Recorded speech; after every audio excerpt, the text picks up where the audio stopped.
ગુજરાતની જનતાને ગુલામીમાંથી મુક્ત કરાવી હોય તો આખી સરકાર રાજીનામું આપે. ગોપાલના રાજીનામાથી શું ફરક પડવાનો?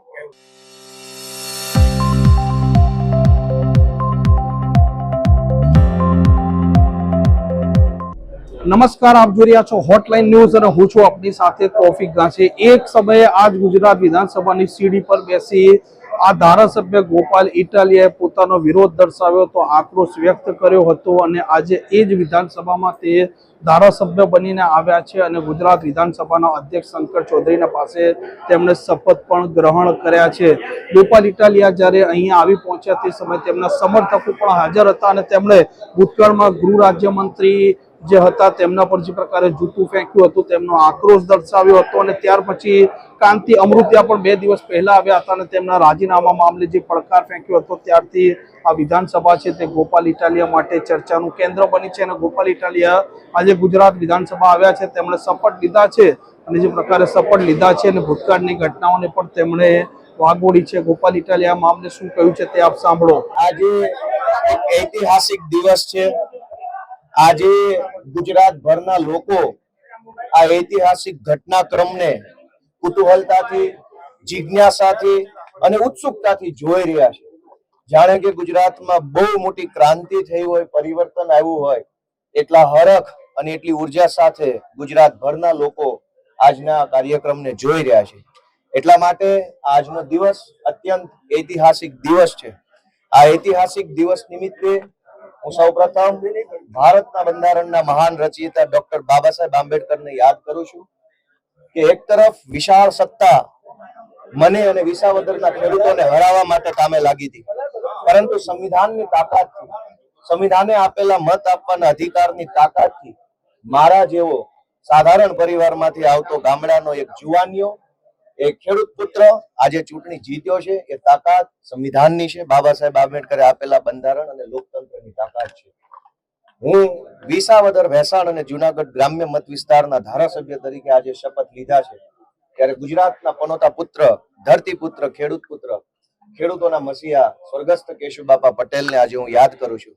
કારણ કે ધારાસભ્ય બનવું એ અલગ વાત છે, પરંતુ કેશુબાપા જેવા, કુરજી બાપા જેવા, પોપટ બાપા જેવા અનેક એવા આગેવાનો જેને વિસાવદર વિધાનસભાનું નેતૃત્વ કર્યું છે, રત્ના બાપા ઠુમર જેવા, એ બધા સ્વર્ગસ્થ વડીલો જે હયાત છે, વડીલો, તમામ વડીલોને હું યાદ કરું છું, એમને નમન કરું છું અને એમણે ચિત્રેલા ચીલા ઉપર, એમની કેડી ઉપર હું સારી રીતે ચાલી શકું, ગુજરાતના ખેડૂતો, ગુજરાતના ગામડાઓની સેવા કરી શકું, એ માટે હું આજે સંકલ્પબદ્ધ થયો છું.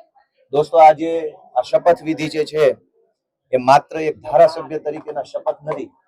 આ શપથ લીધા છે ગુજરાતને ભ્રષ્ટાચારમાંથી મુક્ત કરાવવાના, ગુજરાતની અંદરથી તાનાશાહી હટાવવાના શપથ લીધા છે. ગુજરાતની આમ જનતા જેનું શોષણ થઈ રહ્યું છે, ક્યારેક પુલ તૂટે, ક્યારેક પેપર ફૂટે, ક્યારેક ડ્રગ્સ વેચનારા, દારૂ વેચનારા પોલીસ ઉપર કાર ચડાવી દે, ક્યારેક કોઈ નિર્દોષ દીકરીએ અસામાજિક તત્વોના ત્રાસથી આત્મહત્યા કરવી પડે, ક્યારેક વ્યાજ માફિયા કે ગુંડાઓના ત્રાસથી લોકોએ જીવન ટૂંકાવવું પડે. આ તમામ પરિસ્થિતિઓમાંથી ગુજરાતની જનતાને મુક્ત કરાવી અને જનતાનું શાસન આવે, સ્વરાજ આવે, ખેડૂતોનું રાજ ગુજરાતની અંદર આવે, એના શપથ મેં અને અમારી ટીમે સાથે મળીને લીધા છે. સાથીઓ, આ તબક્કે હું વિસાવદર ભેસાણની મહાન જનતાનો ખૂબ ખૂબ અને વારંવાર આભાર વ્યક્ત કરું છું કે એમણે એક મારી જેવા સાધારણ પરિવારના જુવાનિયાને કેવડી મોટી જવાબદારી સોંપી છે. આજ આખું ગુજરાત એક નવી દિશાની અંદર આગળ વધવા માટે તૈયાર થઈ રહ્યું છે ત્યારે ક્યાંક લઠ્ઠાકાંડમાં મરે છે, ક્યાંક પુલ તૂટે ને મરે છે, ક્યાંક બોટ ઊંધી વળે ને ડૂબીને આપણા દીકરાઓ મરી જાય છે. આ બધો જ અન્યાય અને અત્યાચાર આપણે શા માટે સહન કરીએ છીએ અને ક્યાં સુધી સહન કરીશું? ગુજરાતના ગામડામાંથી આવેલો એક નાનો એવો દીકરો ગોપાલ ઇટાલિયા ગુજરાતની જનતાને 2 હાથ જોડીને વિનંતી કરે છે કે તમારો આત્મા જગાડો. આટલી હદે સહન કરવાની જરૂર નથી, આટલું લાચાર રહેવાની જરૂર નથી. આપણે ગાંધી અને સરદાર જેવા ક્રાંતિકારી પુરુષોની ધરતીના માણસો છીએ. લાચારી કે વિવશતા આપણને પોસાય નહીં. ગુજરાતના યુવાનોને વિનંતી કરું છું કે તમારો આત્મા જગાડો, તમારા મનને ઢંઢોળો, લડાઈ માટે તૈયાર થઈ જાઓ, સંઘર્ષના રસ્તા ઉપર આવો. અને ક્યાં સુધી સત્યાગ્રહ છાવણીમાં બેસીને માત્ર આપણે આંદોલનો કરતા રહીશું અને સરકાર આપણી વાત નહીં સાંભળે? આવો એક મોટું આંદોલન કરીએ, સંઘર્ષના રસ્તા પર જોડાઈએ અને આપણે સૌ ભેગા મળીને ગુજરાતની અંદર બદલાવ લાવવાનો સંકલ્પ લઈએ. ગુજરાત રોજ અનેક પુલ તૂટી જાય છે, છતાંય તે કોઈને સજા થતી નથી, કોઈ કાર્યવાહી થતી નથી. રાજીનામું તો આખી સરકારે આપવું જોઈએ. રોજ દારૂ વેચાય છે, અનેક લોકો લઠ્ઠાકાંડમાં મૃત્યુ પામે છે, છતાં કોઈ કાર્યવાહી તો થતી નથી. રાજીનામું આખી સરકારે આપી દેવું જોઈએ. ઢગલાબંધ પેપરો ફૂટે છે, કડક કાર્યવાહીના નામે વાર્તાઓ થાય છે, કોઈ કાર્યવાહી થતી નથી. રાજીનામું આખી સરકારે આપી દેવું જોઈએ. ડ્રગ્સ માફિયાઓ એટલા બધા બેફામ બન્યા છે કે મોટા શહેરોના યુવાનોને ભરડામાં લીધા છે, છતાંય કોઈ કાર્યવાહી, ઠોસ નક્કર કાર્યવાહી થતી નથી. આખી સરકારે રાજીનામું આપવું જોઈએ. ગોપાલ ઇટાલિયાના રાજીનામું આપવાથી પુલ તૂટતા બંધ નહીં થાય.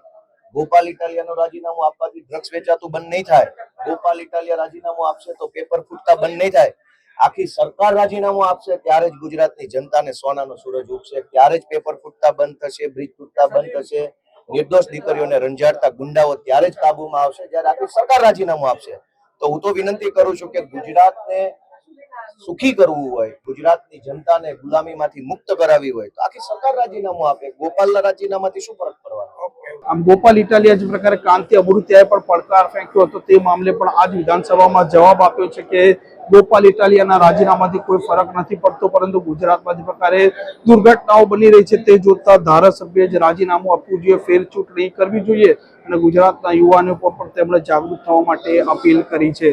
આ પ્રકારના સમાચાર, પ્રકારના અહેવાલ માટે હોટલાઇન ન્યૂઝ ત્યાં ચેનલ જોવાનું ને સબસ્ક્રાઇબ કરવાનું ભૂલતા નહીં. નમસ્કાર.